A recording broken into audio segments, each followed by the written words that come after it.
नमस्कार दोस्तों, आप सभी का स्वागत है आज की क्लास में। और आज की क्लास में हमारा टॉपिक रहेगा स्टूडेंट्स यूज ऑफ इट।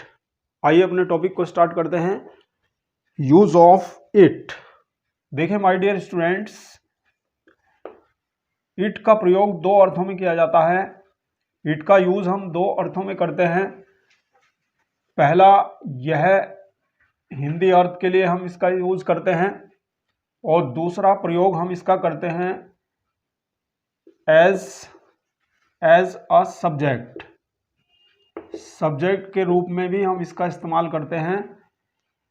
तो दोनों अर्थों को आज की क्लास में हम बिल्कुल आसानी से क्लियर करेंगे दोस्तों। तो सबसे पहला यूज हम लेते हैं यह के अर्थ में। तो देखिए माय डियर स्टूडेंट्स, ये एक इंडिकेशन होता है। यह शब्द जब भी हम बोलते हैं तो किसी भी वस्तु की तरफ हम इशारा करते हैं। इंडिकेशन होता है, indication towards direction, indication towards direction और प्लेस और थिंग। डायरेक्शन और थिंग यानी किसी वस्तु की तरफ यदि हम इशारा करते हैं या किसी दिशा की तरफ हम इशारा करते हैं तो वहां पर यह के हिंदी अर्थ में हम यूज करते हैं इट। तो देखिए माय डियर स्टूडेंट, जैसे हमने कहा किसी भी निर्जीव वस्तु, यानी जो वस्तु है हमारी वो निर्जीव होती है। तो किसी भी निर्जीव वस्तु की तरफ जब हम इशारा करते हैं, इंडिकेशन करते हैं, तो निर्जीव वस्तु के लिए यह शब्द के लिए हम इट का प्रयोग करते हैं। एग्जाम्पल देखिए, बहुत आसानी से पढ़ेंगे, कहीं से कोई समस्या नहीं है। जैसे हमने कहा कि यह पेन आपका है, तो हम क्या बोलेंगे दोस्तों? It is your pen. यह पेन आपका है। इसी तरह मैंने कहा कि यह खिलौना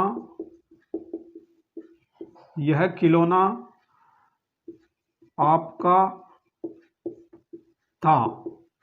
यह खिलौना आपका था। It was your toy. यह खिलौना आपका था।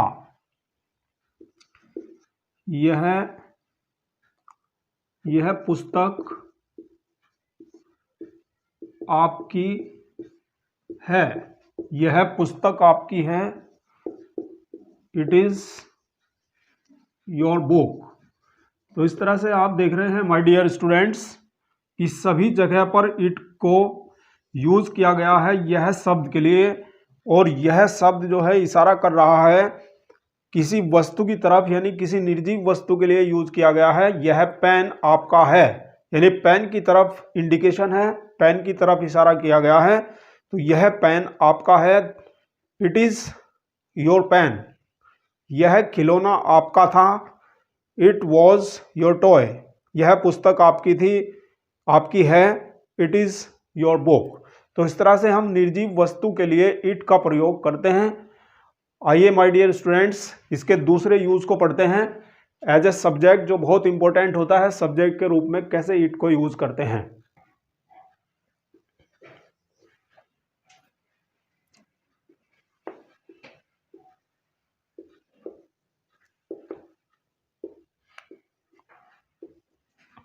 आइए माय डियर स्टूडेंट्स, देखते हैं इसके सेकंड यूज को। एज ए सब्जेक्ट के रूप में इट का प्रयोग किया जाता है। बहुत ही इंपॉर्टेंट है, बड़ी आसानी से समझेंगे, कहीं से कोई समस्या नहीं है।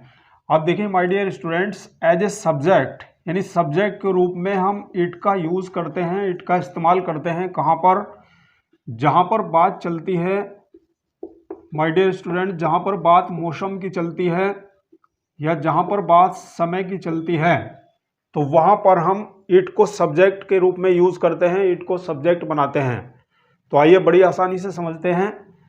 एग्जाम्पल्स देखिए माय डियर स्टूडेंट्स, जैसे हमने कहा कि वर्षा हो रही है। वर्षा हो रही है तो क्या बनेगा?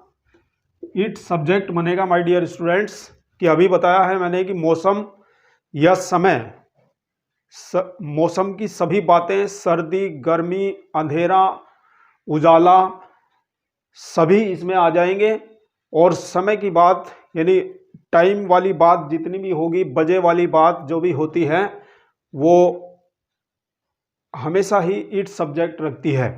तो यहां पर देखिए वर्षा हो रही है, it is raining, it is raining, वर्षा हो रही है। प्रेजेंट कॉन्टिन्यूअस टेंस है दोस्तों। ये टेंस कोई भी हो सकता है। अगर मान लीजिए मैं इसके टेंस में बदलाव करता हूं कि वर्षा हो रही थी, तो यहां पर मैंने इसको चेंज कर दिया है, पास्ट कॉन्टिन्यूअस टेंस में ले गया हूं, तो बिल्कुल सब्जेक्ट हमारा इट ही बनना है। इट वॉज रेनिंग, वर्षा हो रही थी। वर्षा हो रही होगी, वर्षा हो रही होगी, यानी किसी भी टेंस में जा सकता है।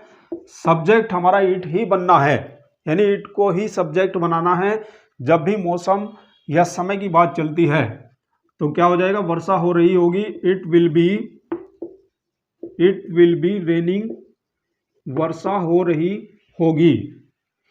इसी तरह से मैंने कहा आज बहुत सर्दी है, आज बहुत सर्दी है, तो क्या बोलेंगे, it is very cold today, it is very cold today, आज बड़ी सर्दी है या आज बहुत सर्दी है। अंधेरा हो गया है, अंधेरा हो गया है, तो क्या बनाएंगे my dear students, it has become dark, अंधेरा हो गया है। ऐसे ही हम बोल सकते हैं उजाला हो गया है, उजाला हो गया है, तो क्या बोला जाएगा माय डियर स्टूडेंट, इट को सब्जेक्ट बनाएंगे, इट हैज बिकम लाइट, उजाला हो गया है। तो माय डियर स्टूडेंट्स, ये सभी वाक्य जितने भी आपने देखे हैं, ये सभी के सभी एग्जाम्पल मैंने आपको मौसम के बताए हैं, यानी ये सभी मौसम के बारे में हैं। अब एग्जाम्पल देखिए कुछ समय के बारे में जो हमें बताते हैं। समय की यदि हम बात करते हैं तो वहां पर भी हम सब्जेक्ट इट को ही बनाते हैं। तो देखिए माय डियर स्टूडेंट्स कि अगर समय की बात चलती है तो हमेशा ही हमारा इट सब्जेक्ट बनता है। आइए देखिए एग्जाम्पल, जैसे मैंने कहा कि